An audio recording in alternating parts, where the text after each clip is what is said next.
नमस्कार, मेरा नाम है अमिताभ और दृष्टि CUET के इस चैनल पर स्वागत है आपका। टारगेट CUET 2024 के सामान्य हिंदी के इस खंड में कुछ महत्वपूर्ण प्रश्नों के साथ फिर हम आपके सामने उपस्थित हैं। तो चलिए शुरू करते हैं आज की ये श्रृंखला। और हमें उम्मीद ही नहीं, विश्वास है कि अगर आपने ये हमारी पूरी श्रृंखला देखी तो आपकी आगामी परीक्षा के लिहाज से आपके लिए बेहद उपयोगी साबित होने वाली है यह। तो आज के इस प्रश्न में, जैसा कि हमारी परिपाटी है, हिंदी के कुछ वस्तुनिष्ठ प्रश्न होंगे जिनकी व्याख्या होंगी। तो 20 प्रश्नों का यह संग्रह होता है। आज के इस खंड की शुरुआत करते हैं पहले प्रश्न के साथ। निम्नलिखित में से संज्ञा शब्द की पहचान कीजिए। आपको बताना है कि इनमें से कौन सा शब्द संज्ञा है। आपके सामने ऑप्शन है आप, आकाश, दौड़ना और लंबाई। तो जल्दी से आप गेस करें, उससे पहले हम व्याख्या खंड की तरफ चलते हैं और आपको बता दें कि संज्ञा होता क्या है। तो आप सभी जानते हैं कि किसी व्यक्ति, वस्तु अथवा स्थान के नाम को संज्ञा कहते हैं। तो आप देख सकते हैं कि इसमें किसी व्यक्ति, वस्तु या स्थान का नाम क्या है। तो उम्मीद है आपने अब तक गेस कर लिया होगा। अगर नहीं गेस किए हैं तो व्याख्या को देखते हैं। इसमें आपका बी विकल्प सही है। और बी विकल्प क्या है? आकाश। आकाश किसी व्यक्ति का नाम होता है, इस लिहाज से यह संज्ञा हो जाएगा। जैसा कि आप जान रहे हैं कि कोई भी प्राणी हो, कोई वस्तु हो, किसी भाव के नाम का ज्ञान होता है उससे, तो उसको संज्ञा कहते हैं। जैसे कि उषा, गुलाब, आगरा, बचपन, ये सब क्या है? संज्ञा है। और संज्ञा के 5 भेद होते हैं जैसा कि बताया गया है। आप देख सकते हैं व्यक्तिवाचक संज्ञा, जातिवाचक संज्ञा, समूहवाचक संज्ञा, द्रव्यवाचक संज्ञा और भाववाचक संज्ञा। तो संज्ञा के भेद को भी आप याद रखेंगे और कोशिश करेंगे आप कि इन सारे भेदों को आप अलग से पढ़ भी लें। हिंदी में कितने लिंगों का प्रयोग होता है? तो देखिए, लिंगों के विषय में पूछा जा रहा है और वस्तुतः आपको हिंदी में लिंगों का प्रयोग पूछा जा रहा है। यही चीज अगर संस्कृत होती तो वो कुछ और हो सकता है। हिंदी में अगर बात करें तो ऑप्शन है 1, 2, 3 उपयुक्त में से कोई नहीं। तो जल्दी से उत्तर दें, तब तक आपको हम व्याख्या की तरफ ले चलते हैं। तो इसकी सही व्याख्या उत्तर के सहित हिंदी में 2 लिंग होते हैं। आपका बी विकल्प सही है। बी विकल्प क्या कहता है? 2 लिंग। कौन कौन से होते हैं? तो देखिए, हिंदी व्याकरण की अगर बात की जाएगी तो हिंदी व्याकरण में पुल्लिंग और स्त्रीलिंग 2 प्रकार के लिंगों को बताया गया है। और लिंग क्या होता है? तो संज्ञा के जिस रूप से किसी भी वस्तु की जाति यानी पुरुष और स्त्री का बोध होता है उसको लिंग कहते हैं। लिंग संस्कृत भाषा का एक शब्द है जिसका अर्थ होता है चिन्ह या निशान। देखिए, एक पुल्लिंग होता है, एक स्त्रीलिंग होता है। नाम से स्पष्ट है कि पुल्लिंग अर्थात संज्ञा के जिस रूप में पुरुषत्व या नर का बोध होता हो उसको क्या कहेंगे? पुल्लिंग कहेंगे। जैसे लड़का हो गया, घोड़ा हो गया, दिवस हो गया, ग्रह हो गया, पहाड़ हो गया आदि। वहीं स्त्रीलिंग क्या होगा? स्त्रीलिंग संज्ञा के जिस रूप से किसी वस्तु की स्त्री या मादा जाति का बोध होता है उसको स्त्रीलिंग कहते हैं। जैसे पुस्तक, लड़की, नदियां, ये सब क्या है? गंगा, यमुना या तिथियों के नाम हो गया। ये सब स्त्रीलिंग के अंतर्गत आएगा। अगला प्रश्न है, निम्नलिखित में से किस वाक्य में विशेषण का प्रयोग किया गया है? तो आपको विशेषण बताना है। विशेषण क्या होता है आपको अगर पता होगा तो आप सही जवाब देंगे। राम जाता है, सीता फल खाती है, मेरी गाय काली है, जल्दी उठना स्वास्थ्यवर्धक होता है। तो जो शब्द किसी संज्ञा या सर्वनाम की विशेषता बतलाते हैं वो विशेषण कहलाते हैं। इस लिहाज से आप देखें कि किस वाक्य में विशेषण का प्रयोग किया गया है। तो देखिए, इसका सही विकल्प है सी। सी क्या है? सी विकल्प है मेरी गाय काली है। इसमें काली शब्द जो है वो क्या है? विशेषता बतला रहा है। किसकी विशेषता बतला रहा है? तो गाय की विशेषता बतला रहा है। इसलिए इसमें सी विकल्प आपका सही होगा। इसमें मेरी गाय काली है वाक्य में गुणवाचक विशेषण का प्रयोग किया गया है, जिसमें कि काला होना उसका एक गुण है, उसके काले रंग को दर्शा रहा है, तो इसका प्रयोग हुआ है।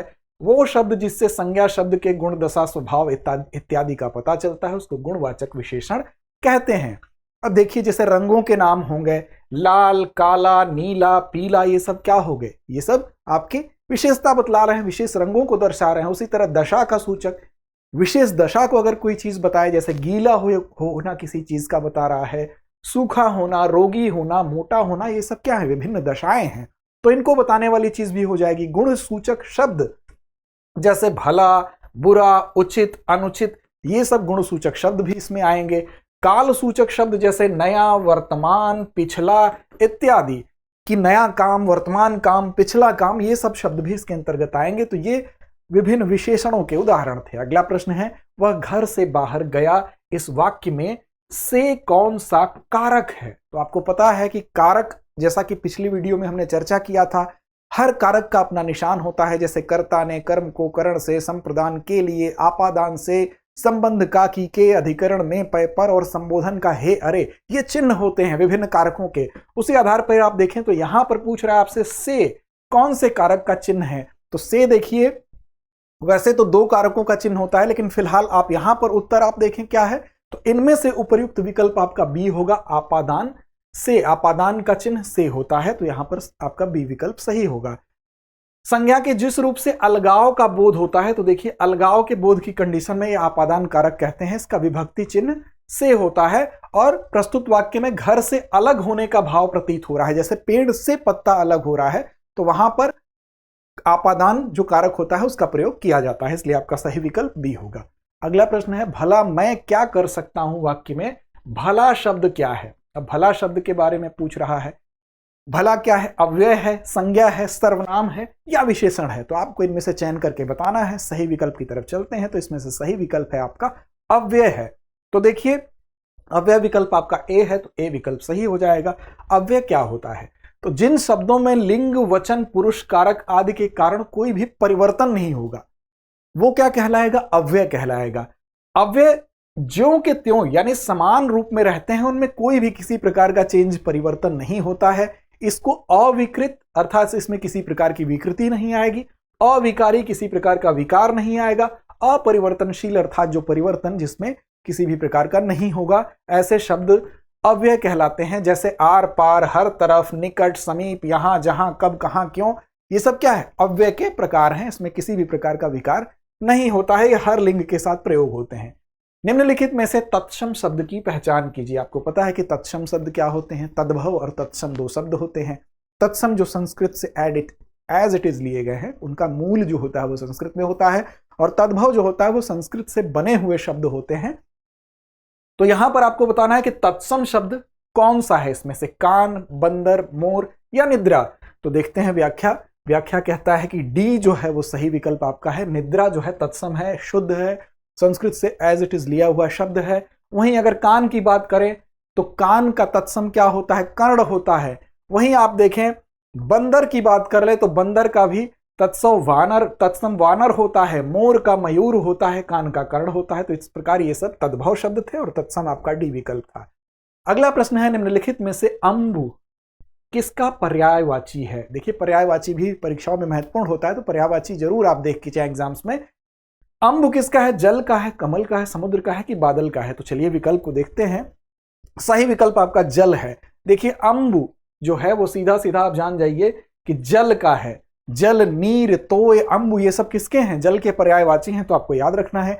इसके अलावा अम्बु इसका पर्यायवाची तो है ही, साथ ही अन्य पर्यायवाची की बात करें तो आब भी जल को कहते हैं, उदक भी कहते हैं, वारि, सलिल, अमृत, ये सभी जल के अन्य पर्यायवाची हैं जो कि यहां आपको बताए गए हैं। इसके अलावा कमल की जहां तक बात है, जो विकल्प में था, पुंडरीक उसका पर्यायवाची है, अब्ज कहते हैं, इंदीवर भी कहते हैं, उत्पल कहते हैं, कंज कहते हैं, कोकनद कहते हैं। तो ये कुछ कमल के पर्यायवाची हैं। इसके अलावा समुद्र की अगर बात करें तो उदधि, जलधि, नदीश, पारावर, सिंधु इत्यादि समुद्र के हैं। और बादल के अभ्र, मेघ, परजन्य, जिमूत, धाराधर, ये सब किसके? बादल के पर्यायवाची हैं। इसके अलावा आप एक चीज और ध्यान रखें, जैसे जलद कर देंगे तो बादल का पर्यायवाची हो जाएगा, तो जलद, नीरद, तोयद, अम्बुद ये बादल हो जाएगा। और उसमें अगर ज लगा देंगे अंत में, जलज, नीरज, तोयज, अम्बुज, वो हो जाएगा कमल का पर्यायवाची। तो ये भी एक अंतर करने का तरीका है, जहां भी ज वर्ण अंत में लगकर आता है तो वो कमल हो जाएगा, और द वर्ण लग के आता है तो वो बादल हो जाता है। वहीं अगर धी लग के आए, जलधि, अम्बुधि, तोयधि, वारिधि, तो वहां पर समुद्र का पर्यायवाची हो जाता है। इस बात को भी आप ध्यान रखेंगे। अगला है, निम्नलिखित में से अग्रज का विलोम शब्द क्या है? विलोम की बात की जा रही है, अर्थात ठीक विपरीत इसके शब्द वो होता है लघु, अनुज, छोटा या सूक्ष्म। इसमें से सही विकल्प आपको बताना है। तो अग्रज का जो विलोम होता है, उल्टा होता है, वो दरअसल अनुज होता है। तो बी विकल्प आपका सही हो जाएगा। व्याख्या की तरफ चलते हैं। बिल्कुल सही है, अग्रज का विलोम शब्द क्या होता है? अनुज होता है। अन्य शब्दों का विलोम देख लीजिए, तो छोटा का क्या हो जाएगा? बड़ा हो जाएगा। लघु का क्या हो जाएगा? दीर्घ हो जाएगा। और सूक्ष्म का क्या हो जाएगा? विराट हो जाएगा। सूक्ष्म मतलब छोटा, विराट मतलब बड़ा। अगले प्रश्न की ओर चलते हैं। अगला प्रश्न है, निम्नलिखित शब्दों में से कौन सा शब्द अनेकार्थी नहीं है? देखिए नहीं शब्द पे आपको विशेष गौर करना है, यही गलतियां एग्जाम्स में होती हैं। तो अनेकार्थी जिसके कई अर्थ होते हैं, एक से ज्यादा अर्थ होते हैं, वो अनेकार्थी कहलाएगा। तो कौन सा इसमें बताना है ऐसा शब्द जिसके एक से ज्यादा अर्थ नहीं है? कनक क्या इसके एक से ज्यादा अर्थ नहीं है? महावीर, हत्या या अनंत? तो यहां पर सही आपका जो विकल्प है वो सी होगा। हत्या का अर्थ हत्या ही होता है, किसी को मारना ही होता है। वहीं अगर कनक की बात करें तो इसके एक से ज्यादा अर्थ होते हैं। महावीर की बात करें तो ज्यादा होते हैं, अनंत की बात करें तो ज्यादा होते हैं। क्या होते हैं व्याख्या देख लेते हैं। तो देखिए, कनक का मतलब सोना भी होता है, कनक का मतलब धतूरा भी होता है, कनक का मतलब खजूर भी होता है। आपने सुना होगा कनक कनकते 100 गुनी मादकता अधिकाय, वा खाए बौराए जग वा पाए बौराए। अर्थात सोना एक जगह है, एक जगह धतूरा। उसका अर्थ है कि इसको खाने से एक आदमी बौरा जाता है और एक चीज को पाने से बौरा जाता है। कमेंट बॉक्स में कमेंट करके बताएं इसमें कौन सा अलंकार है, जो शब्द अभी जो वाक्य मैंने आपके सामने रखा। इसके बाद महावीर होता है। तो महावीर का अर्थ क्या है? हनुमान भी है और बहुत बलवान भी है। साथ ही अनंत की बात करें तो अंतहीन, आकाश, विष्णु, ये सभी किसके हैं? अनंत के पर्यायवाची हैं। तो इस लिहाज से आप देखें अनेकार्थी शब्द जो किसका नहीं था? तो हत्या का था। अगला प्रश्न है, जिसके पास घर न हो, वाक्यांश के लिए एक शब्द आपको बताना है। जिसके पास घर न हो उसको क्या कहा जाएगा? वाक्य में एक शब्द। अनिकेत कहा जाएगा, अभिषेक कहा जाएगा, अकिंचन कहा जाएगा या अनुपम कहा जाएगा। तो जिसके पास घर न हो, अनिकेत। जिसके पास निकेतन न हो, घर न हो, तो अनिकेत कहा जाता है। आपका ए विकल्प सही होगा। और जिसके पास घर होता है, अर्थात घर को निकेतन कहते हैं, तो अनिकेत जिसके पास घर नहीं है।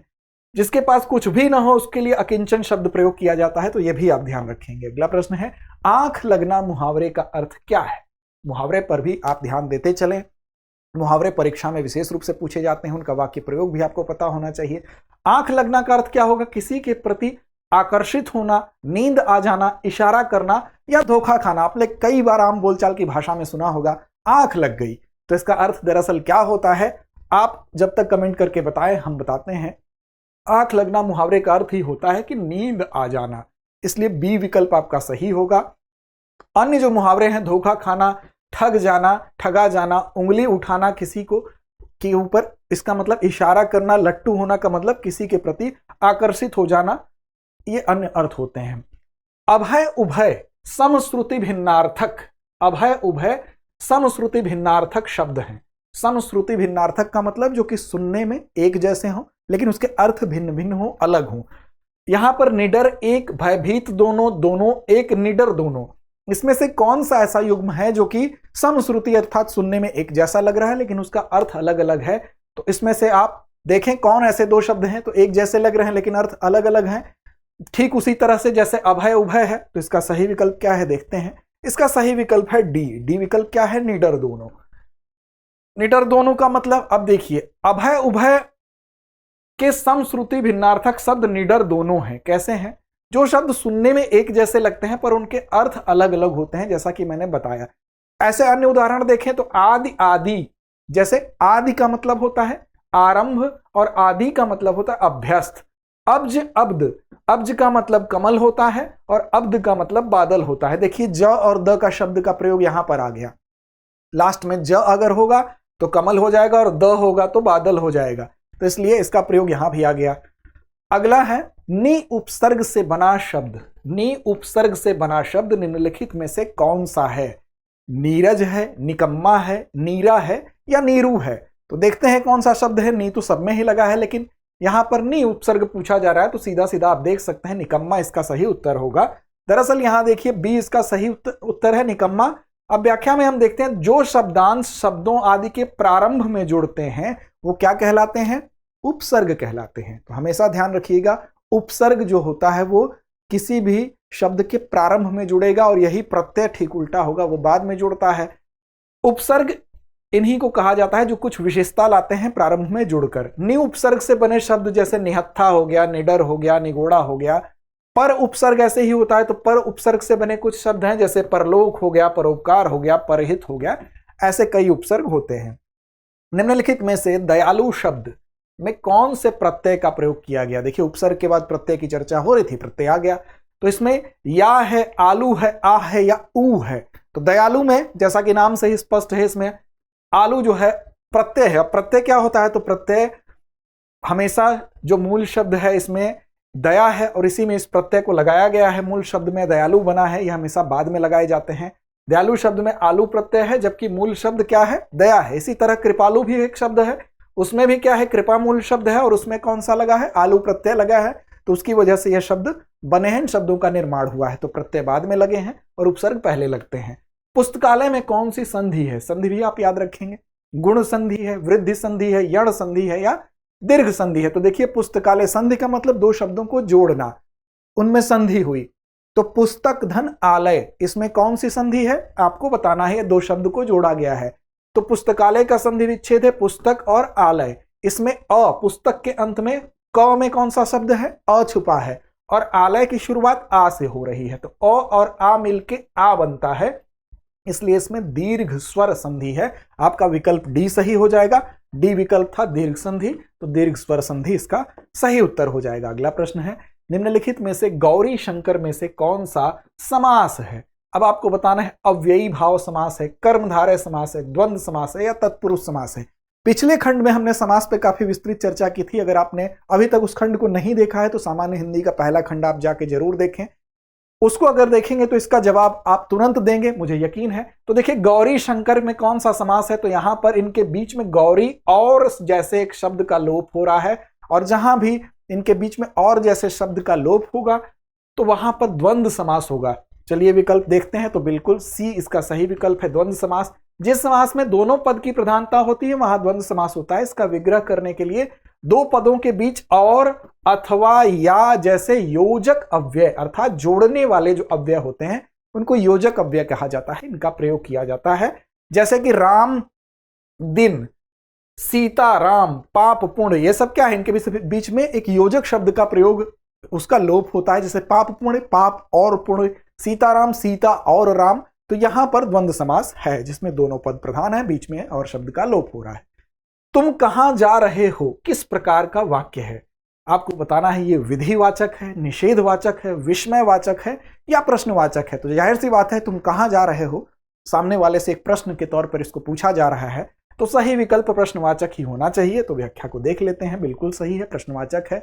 तुम कहां जा रहे हो, डी विकल्प सही है। ये वाक्य जिसमें प्रश्न पूछने का भाव प्रकट होता हो वो प्रश्नवाचक ही कहलाएगा। तो आपका डी विकल्प इसमें बिल्कुल सही हो जाएगा। अगला प्रश्न है कि निम्नलिखित में से शुद्ध वाक्य का चयन कीजिए। अब आपको इसमें से इन चारों वाक्यों में से शुद्ध वाक्य का चयन करना है। शुद्धि अशुद्धि पे विशेष ध्यान आप देंगे। परीक्षाओं में सबसे ज्यादा जो गलतियां होती हैं वो इसी खंड से होती हैं। चाय ठंडा हो गया है, यहां पर आपको बताना है कि शुद्ध है कि अशुद्ध है।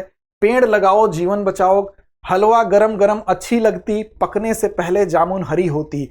इन चारों अगर वाक्यों में आप देखेंगे तो इसमें लिंग संबंधी अशुद्धियां काफी हैं। पहला जो है चाय ठंडा हो गया तो बिल्कुल गलत है, चाय ठंडी हो गई। यहां पर स्त्रीलिंग के साथ उसी प्रकार का प्रयोग होना चाहिए। पेड़ लगाओ जीवन बचाओ, इस वाक्य में कोई गलती नहीं है, सही है। हलवा गरम गरम अच्छी लगती, हलवा गरम गरम अच्छा लगता है, तो यह भी पुल्लिंग है, स्त्रीलिंग का प्रयोग नहीं होना चाहिए। पकने से पहले जामुन हरी होती है, पकने से पहले जामुन हरा होता है। तो बेसिकली इसका सही उत्तर बी होना चाहिए। और व्याख्या को देखते हैं, बिल्कुल सही विकल्प बी सही है। चाय स्त्रीलिंग में प्रयुक्त होती है तो शुद्ध वाक्य चाय ठंडी हो गई। ये वही सारी व्याख्याएं जो मैंने आपको बताई। अगले प्रश्न की ओर चलते हैं। निम्न में से शुद्ध वर्तनी वाला शब्द कौन सा है? देखिए शब्दों पर भी बहुत ध्यान देना है, जैसे कवयित्री, घनिष्ठ, ईर्षा, चिन्ह। इनमें से आपको बताना है कि शुद्ध कौन सा है, उसका चयन करना है। तो देखिए कवयित्री नहीं होता है, कवयित्री होता है, तो यह गलत हो गया।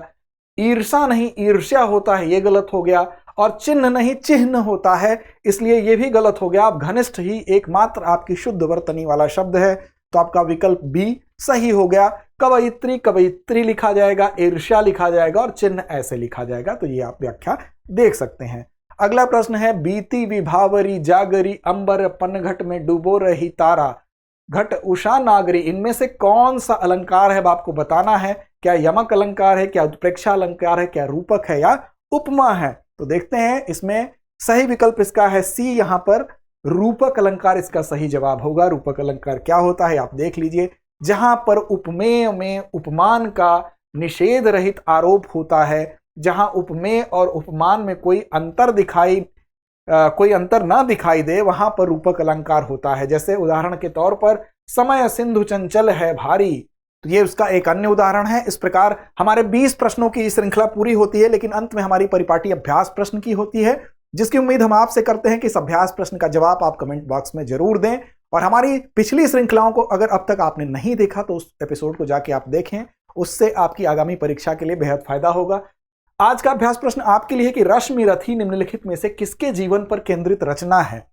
राम के, कृष्ण के, अर्जुन के या कर्ण के? और साथ में यह भी बताने की कोशिश करिएगा कि रश्मिरथी किसने लिखा है। तो लड़ते रहें, अपने लक्ष्य की ओर बढ़ते रहें।